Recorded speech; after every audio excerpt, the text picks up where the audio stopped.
Hey, you guys, it's Monday. Congrats for making it through the weekend, staying consistent. I am so proud of you, and all of your hard work is going to pay off. Um, as promised, social media week is over, although I will still be asking you guys to post your Latergram stuff because I want to make sure that you are staying consistent with it because it's so important. Um, but this week we're going to move into some other topics. Today's is going to be a little bit about the psychology of network marketing and recruiting. The truth is that we are terrified when we talk to someone because we're so worried about what they're going to think. And, if they're going to reject us, we're trying to process all of these different emotions. And it's because we fear the unknown. So, would it make you guys feel a little bit better if we knew what was going on in their mind, filtering the information and influencing them to make a decision? In my mind, yes. I like to know what's going on. I like to understand things, get a better understanding. Then number one, I won't fear it as much. And number two, I'll be able to make it work better if I understand how it works. Do you guys think that could be helpful in presenting your business in the best possible way? So today we're going to understand what makes people tick. How do they process this information and make decisions? Once you do this, you'll be able to influence them more to move them to where you want them to be, which is to say yes to your opportunity. So the two main things that we need to address are logic and emotion. Your head versus your heart, pretty much. And I want you to think about it this way: when you shop for a new car or something where you're going to make a big purchase like that, you of course you look at gas, you look at mileage, you look at the price, and you looked at all the facts and figures. But even more so, you may love the feeling you get when you get inside that test model, that's parked inside. Or you may see yourself being able to drive it, as a convertible on your way to the beach with your hair blowing in the wind, and it may make you feel, sexy or whatever, or whatever it is, your emotions are highly involved in your decision process. We use both our head and our heart, so those facts and those figures, those, facts and stories. But our heart is a lot stronger in our decision making process. So with influence, it's 80% emotion and 20% logic. So our emotions always influence us, but our logic justifies it, if that makes sense. So of course we're going to say we bought this car because it had, we'll find out the better things about it. But in actuality, it's because we felt it. It was a feeling. We liked the way it felt, and we found some facts and figures to justify our information. So people will look at your products, they'll look at the ingredients, they'll look at the cost, but at the end of the day, they're going to evaluate the feeling and possibilities of your opportunity and how it will make them feel. They're going to ask certain questions like, what will my family think? Could this really help me create income, and lifestyle that I want? So, you have to understand that when you're telling all these facts and you want to know all this stuff about it, they're not really worried about that. They're worried about a feeling that you need to be able to give them. So these are the two emotions that motivate us to take action, and they're pain and pleasure. So at an unconscious level, we're wired to move away from pain to things of pleasure. So think about when you experience a hot stove and you put your hand over something and you feel, that steam or a little warm. We automatically pull our hand away, right? Unconsciously. It just happens. But at the same token, when there's ice cream right there or a whole pack of Chips Ahoy cookies, we can gravitate, in my case, you all know I love powdered donuts. We gravitate towards these things, and sometimes we can't even help ourselves. Again, that's unconscious and subconscious. But I also want you guys to understand that cookies make us fat. Smoking cigarettes give us cancer. So we still like the feelings we get from these things, even though they aren't the best decision for us. So understand that as well. Human beings are going to take action to avoid situations that are painful and move towards experiences that bring them more pleasure. So, when someone says no to you, they are likely linking pain to your opportunity or, your product or whatever it is that you're presenting to them. They're thinking more about the workload or the risk or the fact that they're going to be outside of their comfort zone, the possibility of failure, the possibility of being judged by their closest friends. This is the anticipation of pain. Okay, so they say no. They don't ever get a chance to look past this pain because they're so nervous of it. But someone that says yes, they still experience all these things, but they link more pleasure than they do pain. They weigh out the risks. And they link more pleasure than pain to the idea. So they're thinking about the financial freedom, the lifestyle. They're seeing the vision. You're painting the picture for them, the time with their kids, the travel, the adventure, all of the good things. They're able to see that and get more in tune with that than they are all those negativities and the skepticism.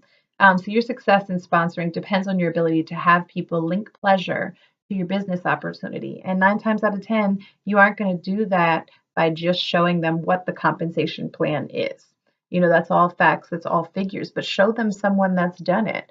Show them someone that has been in their situation and been able to move past it utilizing this opportunity. Show them a family picture that was paid for by TLC. Show them actual results.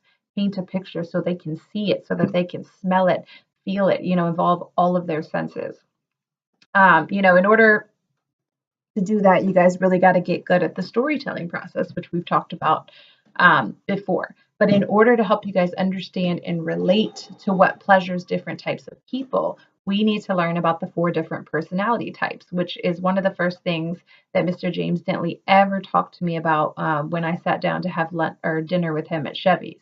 Everyone that we know, we ourselves and every person that we're going to meet has a little bit of each personality type in them, although one is always dominant. Okay.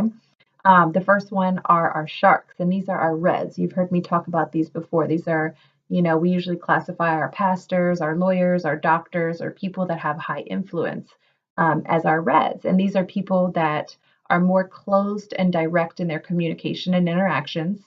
They tend to like to be in control and tell others what to do, but they do not like to be told what to do. You need to be very direct and to the point when dealing with sharks. If you beat around the bush or you look like you don't have your stuff together, a red shark will lose patience with you. So how do you spot these people out? They like expensive cars.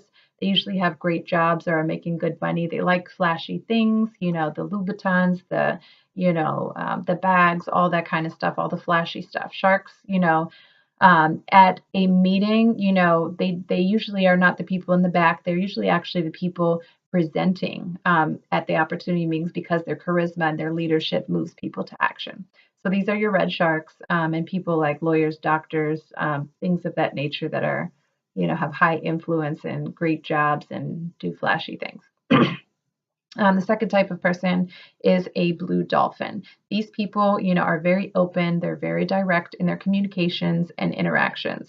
They're motivated by having fun. Okay, they like to be the center of attention, and they like to enjoy themselves doing it. You have to show blue dolphins the big picture. If you're too detailed, too long-winded, a blue dolphin will get bored with your presentation and lose interest because they like to have fun. They don't want to sit there and listen to it the whole time. Bright colors, bold accessories are things that will help you point them out. Long fingernails, big earrings, stuff like that. When listening to a presentation, they'll be very interested in the company trips that you can win, the fun that you'll have at the company convention, the girls' nights out. The dolphins are often assigned at the meeting once they're in the task of greeting guests at the door because they have these vibrant personalities and they have the ability to make people feel really good about themselves. Next, we have the yellow whales. These are people, they're kind of indirect in their communication and interactions, but they love to help people and they have huge hearts. So, if you try to get right into business with a yellow whale, you may come across as a little too pushy or overbearing. But you should know they like to help people. So this is how, you'll be able to talk about how Shanita Foster helps feed, children in Africa, or, that we do a campaign every couple of months where we donate 10% of our proceeds to, to kids that are hungry in schools. They like to help people, so they aren't as interested in the money as they are, helping people with cancer or, solving problems for people. So that's where you can really focus in on that. Next is urchins, and these are your greens. These are people that are closed and indirect in their communication and interactions. They're very factual. So this is where you'll get them with the 9 edible herbs or the 72 minerals, 19 amino acids, 12 um, fruits and or phytonutrients from fruits and vegetables, and this percentage of biotin and 70% more protein than a pound of meat. That's why it's good to have these facts and figures and throw one or two of them out with your presentations. But they're factual. They love to be right more than anything else, and they hate to make mistakes. So urchins, they're factual, they're slow to make decisions, and this is why they tend to become obsessed with research and gathering information so that they can feel like they're making, the best possible and right decision. Um, I want you guys to take a look at yourself and see if you recognized any of these personality types in yourself. One of them is probably going to be your primary personality type, and another one your secondary. So once you learn how to quickly identify someone's dominant personality, it's really going to make the recruiting process a lot easier. So, for instance, if you're a shark and you're talking to a dolphin, you have to learn how to speak their language. So even if you aren't this personality type, you have a little bit of it in you.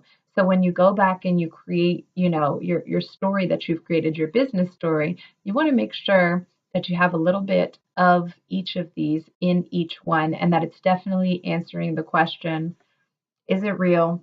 Can I do it? And will I have help? These are